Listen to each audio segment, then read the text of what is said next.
The shocking family secret my parents tried to keep hidden for years. Before we begin the story, make sure to subscribe to our channel and never miss more incredible stories every day. I always thought my family was ordinary. But the day I stumbled across an old letter hidden in my parents' attic, I realized everything I knew was a lie. They had been keeping a secret for decades, one that would shatter our family and change the way I saw them forever. It started with something mundane. I was helping my dad replace insulation in the attic, the air thick with dust and the scent of old cedar boxes. While he went downstairs to grab a tool, I kept sifting through piles of forgotten junk, photo albums, Christmas ornaments, yellowed newspapers. That's when I saw it, a stack of letters wrapped in twine, shoved deep inside a box labeled winter clothes. Curiosity tugged harder than caution. My hands shook as I untied the bundle. Most of the letters were dull, old bills, insurance forms, but one stood out. The envelope was worn, the ink faded, but the return address was clear, a place I'd never heard of, in another state entirely. Inside was a letter dated 30 years ago. The words blurred at first, but as I read, my pulse pounded louder with every line. We can't keep this hidden forever. One day, the truth will come out, and when it does, it will destroy everything. You promised me she would never know. If she finds out, we're finished. The letter wasn't signed with a full name, just an initial. R. My mind raced. Who was she? What truth? And why had my parents kept this hidden all these years? I stuffed the letter into my pocket just as I heard footsteps creaking up the stairs. Dad's voice carried through the rafters. Find anything up there? I forced a shaky laugh, shoving the rest of the stack back into the box. Just old junk. But my heart knew better. This wasn't junk. This was a crack in the foundation of the life I thought I knew. That night, lying in bed, I read the letter again under the glow of a flashlight. The words pulsed with menace, daring me to dig deeper. And I made a decision right then.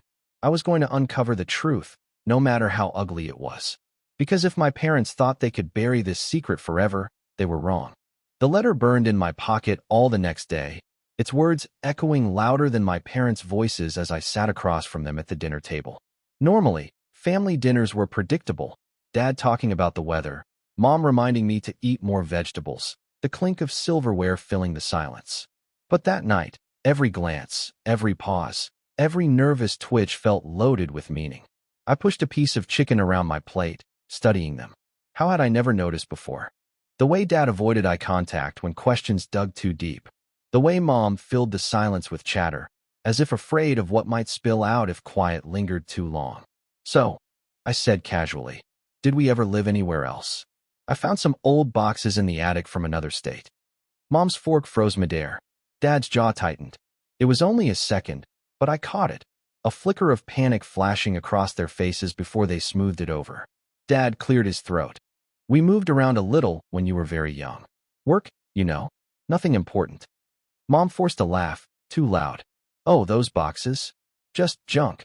We should have thrown them out years ago. Her voice shook on the last word. I leaned back, heart pounding. They were hiding something. The letter hadn't been a fluke. It was the first thread in a tightly woven web of lies. Strange, I said softly, stabbing at my food. Because the letter I saw didn't sound like junk. The room went still. Mom's knuckles whitened around her glass. Dad shot me a sharp look, his voice low and warning. What letter? I held his gaze, my pulse hammering. For a moment, I almost caved, almost told him I'd been joking. But the fear in his eyes only confirmed what I already knew. Whatever they were hiding, it was big.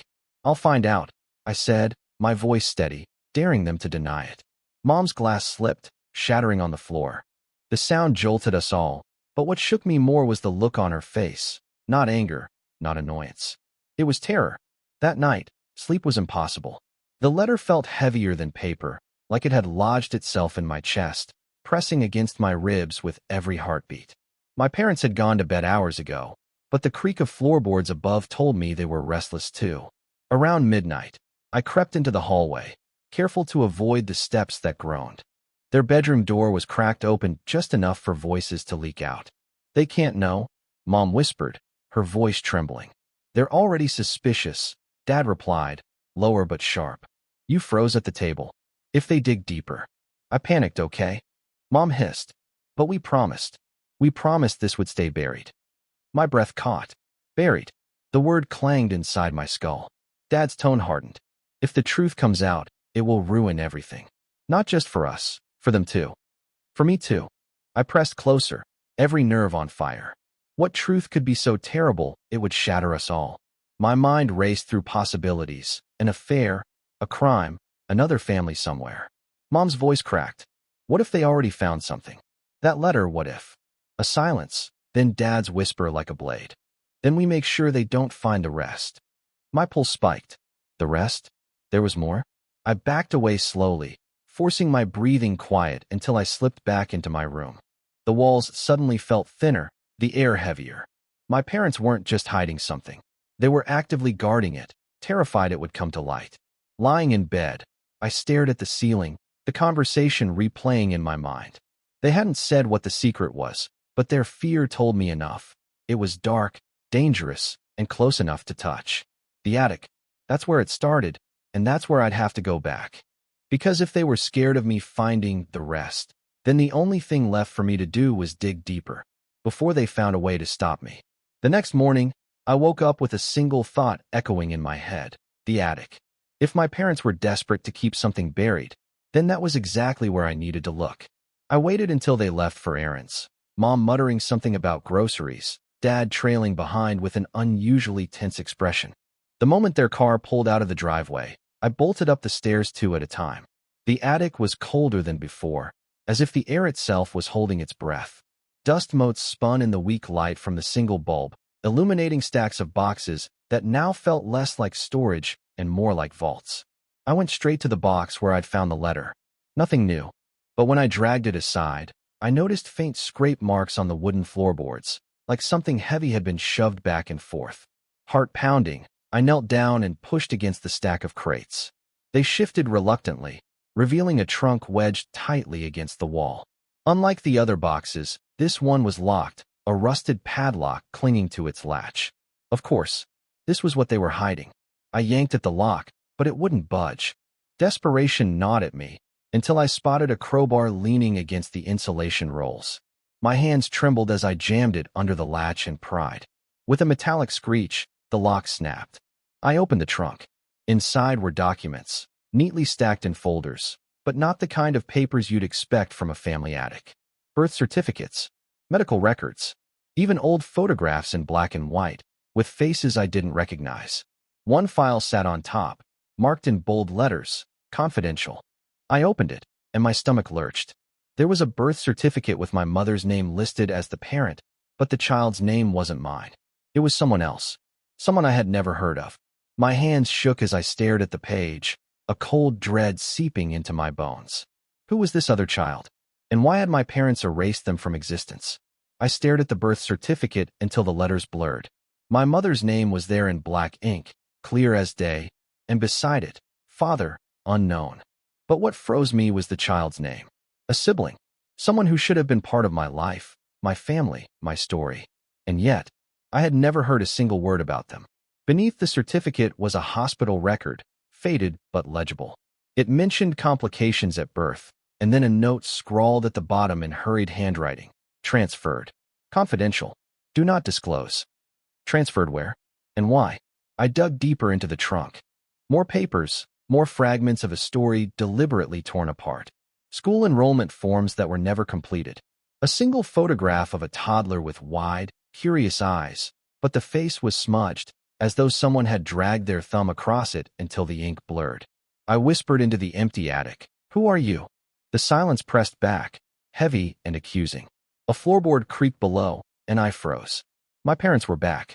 I shoved the documents into my jacket, slammed the trunk shut, and scrambled to push the boxes back over it. My heart pounded as I climbed down the ladder, slipping into my room just as the front door opened. Home already, Dad called, his voice too cheerful. Did you miss us? I sat on the edge of my bed, gripping the stolen papers in my pocket. My palms were slick with sweat, but my face stayed neutral when Mom peeked in. Everything okay, sweetheart? She asked, her eyes flicking nervously to my hands. Fine, I lied. That night, I lay awake replaying every memory of my childhood. Every odd silence, every glance my parents shared when certain topics came up, And I realized something chilling. The missing sibling wasn't just forgotten. They were erased. But why erase a child? What could be so terrible, so dangerous, that my parents would bury their existence entirely? I knew one thing for certain. If I wanted answers, I'd have to confront them. And when I did, nothing in our family would ever be the same again. I couldn't hold it in any longer. The stolen papers burned against my skin all evening, every glance at my parents over dinner twisting into something unbearable. Their small talk felt like a play, lines rehearsed to distract me from the truth I now held in my pocket. When midnight came, I finally snapped. I patted down the hallway, the house silent except for the hum of the refrigerator. Their bedroom door was closed, light seeping faintly beneath it. I knocked once sharply. "Come in," Mom's voice called, groggy but edged with tension. I stepped inside, holding the birth certificate in my hand. "Who is this?" Her face went white. Dad sat up instantly, eyes narrowing, as if ready to lunge across the bed and snatch the paper away. "Where did you get that?" he demanded. "The attic," I said, my voice shaking with rage. "The trunk you tried to bury under boxes of junk. Who is this child? Why have you been lying to me my whole life?" Mom pressed her hand to her mouth, tears springing to her eyes. Dad's jaw clenched, and he swung his legs out of bed, standing like a soldier preparing for battle. "This doesn't concern you," he said coldly. "Drop it." "Doesn't concern me?" I barked, my voice rising. "This is my family, my blood, and you've erased them like they never existed. Tell me the truth." For a moment, the room was nothing but heavy breathing and the pounding of my heart. Finally, Mom whispered, "We did what we had to do. It was the only way to protect you." "Protect me?" The words rang hollow, absurd. My hands trembled as I held out the paper. "From what? From who? You had another child, and you never told me. Do you know what that feels like? To grow up believing I was an only child when I wasn't." Dad's voice thundered through the room. "Enough." I flinched, but I didn't back down. I met his eyes, unblinking. "Then make me understand," I said, my voice breaking. "Because if you don't, I'll find the truth myself." The silence that followed was suffocating. And then Dad said words that sent ice through my veins. "You were never supposed to find out. Not like this." Dad's words hung in the air like smoke, choking me. "You were never supposed to find out." Mom's shoulders shook, her eyes brimming. "Please," she whispered, reaching for me. "Don't push this any further. Some truths only bring pain." I pulled back, my voice sharp. "Pain is living my whole life in the dark. You owe me more than silence." Dad paced the room, his fists clenching and unclenching. Finally, he stopped, his voice low and flat. "There was another child. Before you." The world seemed to tilt. I gripped the doorframe to steady myself. "Before me?" Mom nodded, tears spilling freely now. "Your sibling. They were born when we were very young. Too young. We weren't ready, we didn't have the means." And then, her words broke off, swallowed by a sob. Dad cut in, his tone harsher. "The baby was taken from us. Officially, it was called an adoption. But it wasn't that simple. We were told never to contact them, never to speak of it again." I shook my head, stunned. "So you just pretended they never existed? You raised me like I was an only child and erased them from the story?" Mom's lips quivered. "We thought it was safer for you. That if no one knew, you'd never get pulled into it." "Safer from what?" I demanded. Neither of them answered. Dad's jaw tightened, his eyes fixed on the floor. Something about the way they avoided my gaze made anger flood through me. "You're still hiding something. This isn't the full story. Who was our? The letter said we can't keep this hidden forever. What does that mean?"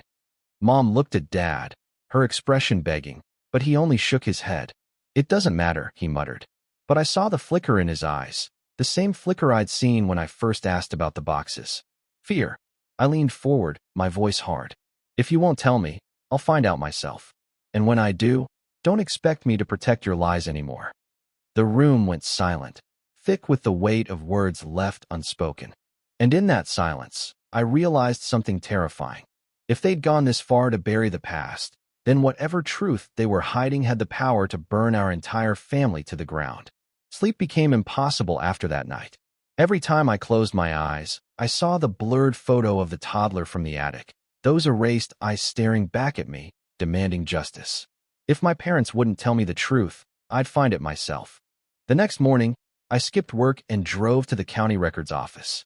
The building smelled of mildew and old paper, its beige walls lined with cabinets that looked like they hadn't been touched in years. The clerk barely glanced at me as I explained I was looking for archived birth records. After signing a few forms, I was handed access to the microfilm archives. Hours blurred together as I scanned reel after reel, my eyes aching, until finally, I saw it. A record. Same hospital, same date as the certificate I'd found. Same mother's name, my mom's. But the column where the father's name should have been was blank. Next to disposition, instead of released to parent, it read, transferred, confidential order. My blood ran cold. This wasn't a standard adoption. It was sealed, buried behind official language designed to hide something. I jotted down the case number and requested access to related files. The clerk frowned. Sorry, those documents are restricted. Court sealed. Sealed for how long? I asked. She shook her head. Indefinite. Unless you're immediate family with legal clearance, there's no way. Immediate family. The words echoed in my head like a challenge. That night, I searched online forums about sealed adoptions, confidential transfers, hidden guardianships. Patterns emerged, whispers of programs that quietly relocated children under special circumstances. Some for protection. Some because the parents weren't meant to know what really happened. And then I saw it. A discussion thread about families forced to hide children tied to criminal cases. Criminal. My stomach dropped. What if the secret wasn't just about a sibling? What if it was about why that sibling was taken? When I returned home, I found Dad waiting in the living room, his eyes cold, arms crossed. You've been digging, he said flatly. My heart slammed against my ribs. He knew. And in that moment, I realized something terrifying. My parents weren't just hiding the past. They were guarding it. And if I pushed any harder, they might do anything to keep me from finding out the truth. Dad didn't yell. He didn't need to. His voice, low and controlled, cut sharper than any scream could. You need to stop this, he said, his eyes locked on mine. Now, I forced myself to stay calm, though my chest was tight. Stop what? Wanting to know the truth about my own family? About my sibling you never told me about? His jaw clenched. That's not your concern. Not my concern. I snapped, stepping closer.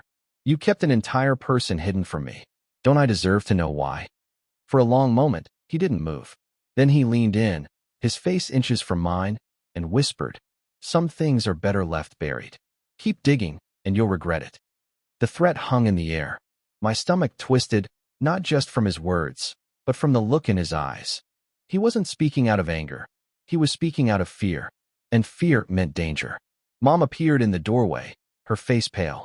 Please, she whispered, wringing her hands. Just let it go? We only wanted to protect you. If you knew the whole story, her voice broke. You'd never look at us the same way again.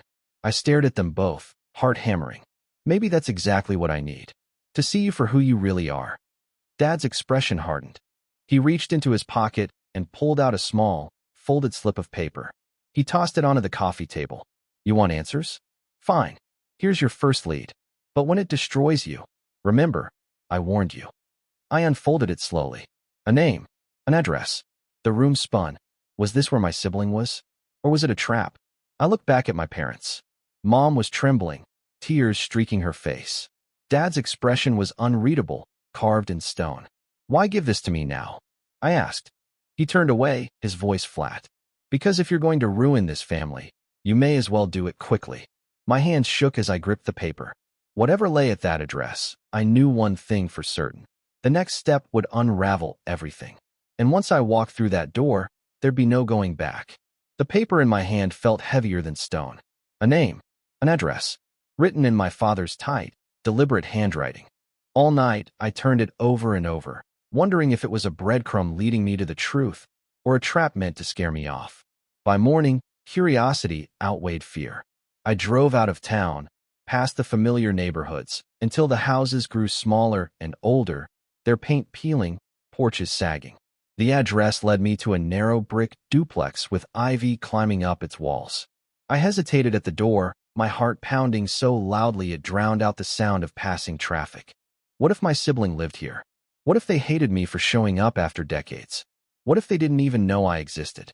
Finally, I knocked. The door creaked open, revealing an older woman with sharp eyes and streaks of silver in her dark hair. She studied me for a long moment before saying, "You look just like her." I froze. Like who? She ignored my question and motioned me inside. The living room was cluttered with old furniture and the faint smell of cigarette smoke. She sat down heavily in an armchair, gesturing for me to take the seat opposite. "You're their kid, aren't you?" she asked. "The one they kept." The words hit like a punch to the chest. My throat tightened. "Kept? What does that mean? Who are you?" She sighed, lighting a cigarette, her hands trembling slightly. "Name's Rosa. I was a nurse back then. I was there the night your sibling was born. I know what your parents did and what they didn't tell you." I leaned forward, desperate. "Tell me everything. Who was my sibling? Where are they now?"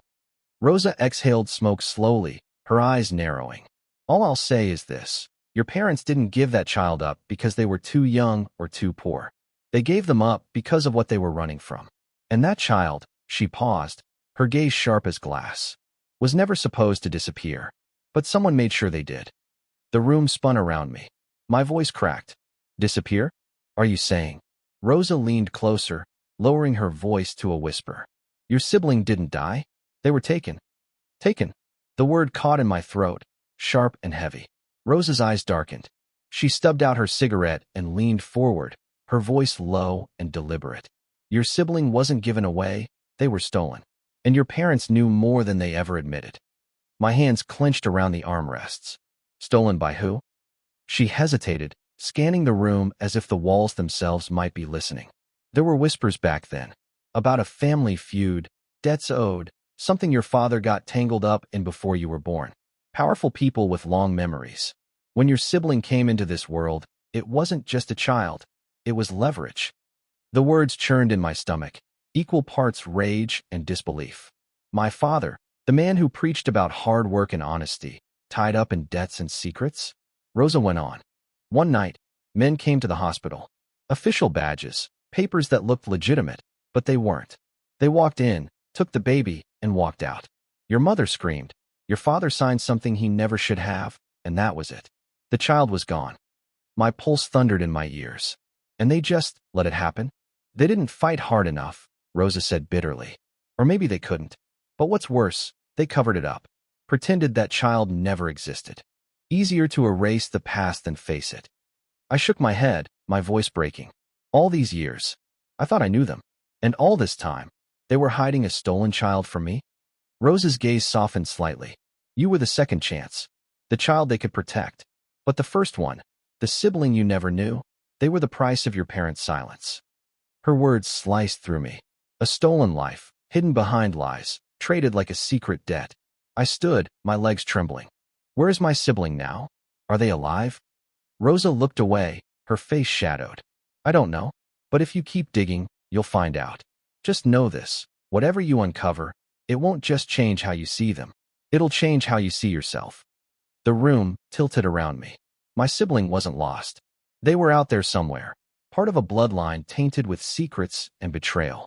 And now, I had to decide. Keep living with the lie my parents fed me, or tear open the past and risk destroying everything. By the time I drove back home, my hands were shaking so badly I could barely hold the steering wheel. Rosa's words echoed in my skull.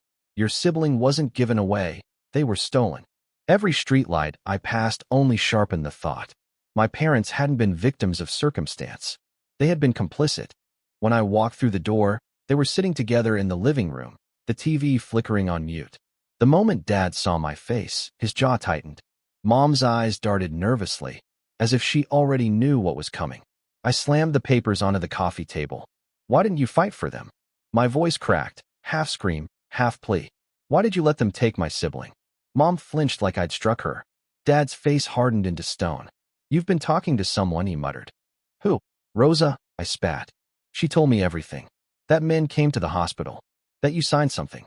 That you let them walk out with your child like they were a package to be delivered." Mom covered her mouth, sobbing. "We had no choice. No choice." I cut her off, fury burning in my chest. "You had a choice. To fight. To tell me the truth. To not erase them from existence." Dad leaned forward, his voice low and deadly. "You don't understand. Those people were dangerous.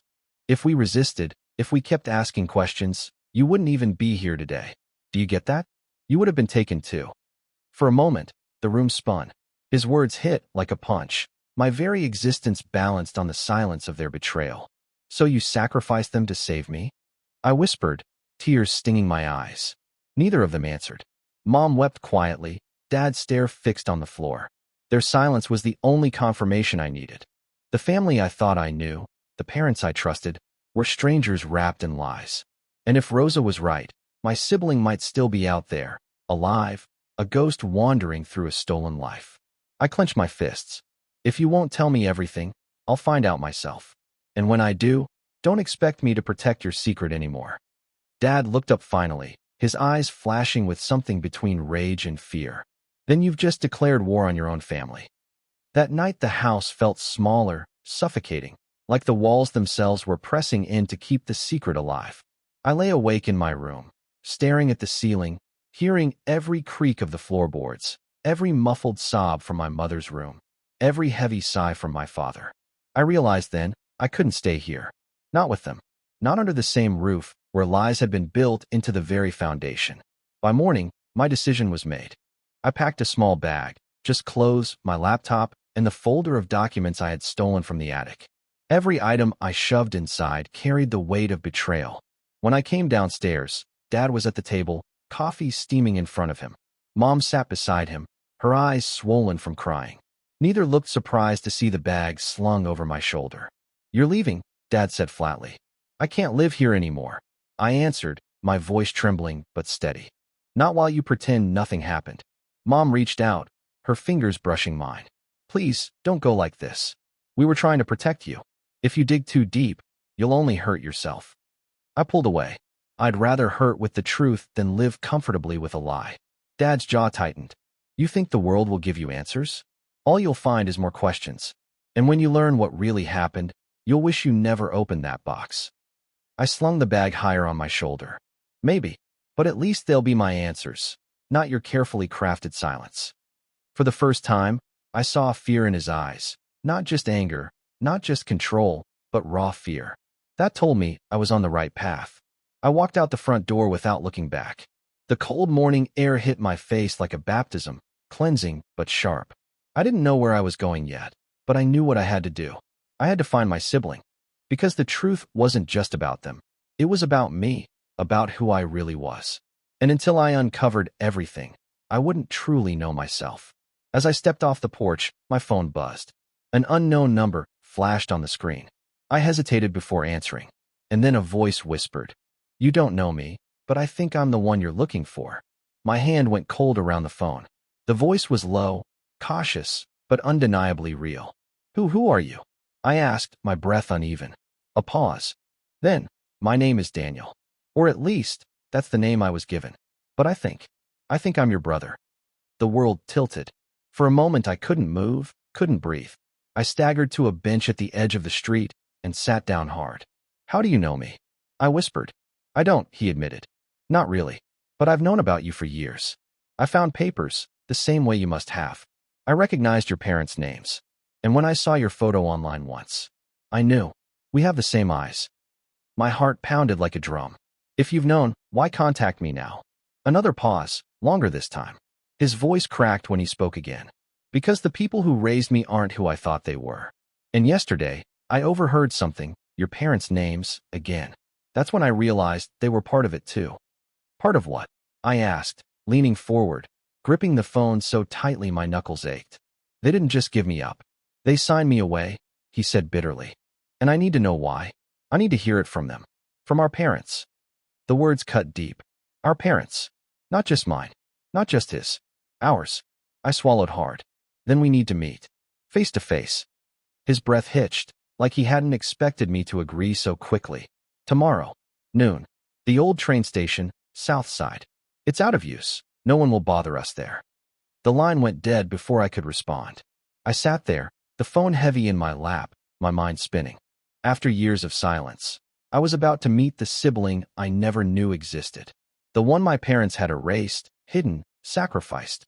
But even through the rush of hope, a dark thought gnawed at me. If Daniel was telling the truth, then this wasn't just about family anymore. It was about survival. And if he was lying, if this was a trap, Then walking into that station might mean I'd never walk out again. The abandoned train station loomed like a ghost from another era. Brick walls cracked, windows boarded, graffiti scrawled across the doors. My chest tightened as I stepped inside, echoes of my own footsteps bouncing through the cavernous hall. And then I saw him. A man stood near the broken ticket counter, tall, broad-shouldered, with dark hair and the same sharp eyes that stared back at me in the mirror every morning. For a moment, I couldn't move. It felt like staring at a distorted reflection of myself, a life split in 2 decades ago. "Daniel?" I asked, my voice barely a whisper. He nodded slowly. "You're real." We closed the distance cautiously, like 2 animals testing unfamiliar ground. Up close, I saw the scars on his knuckles, the wariness in his posture. He'd lived a harder life than I ever had. "They told me you didn't exist," I said. "They told me the same," he answered, his jaw tightening. "That I was unwanted. That my family had abandoned me. But then I found documents, papers that trace back to them. To you." Silence stretched between us, heavy and raw. Finally, I pulled the folder from my bag, the one I'd carried since the attic. I opened it, showing him the birth certificate, the smudged photo. His hands trembled as he touched the paper, his lips pressing into a thin line. "They stole me," he whispered. "Raised me like property. Always half-truths, always secrets. I thought I was crazy until I heard your parents' names." Anger and grief twisted inside me. "They let it happen. They didn't fight. They erased you." His eyes burned into mine. "So what do we do now?" I looked at him. The brother I'd been denied, the ghost my parents had tried to bury, and for the first time, the path was clear. "We don't let them control the story anymore," I said. "We confront them. Together." A long breath escaped his chest, almost a laugh, almost a sob. "After all these years, finally, I'm not alone." We stood there in the empty station, 2 lives split apart and stitched back together by betrayal. And though I didn't know what would happen when we faced our parents, I knew this much. The lies were finished. The truth was coming home.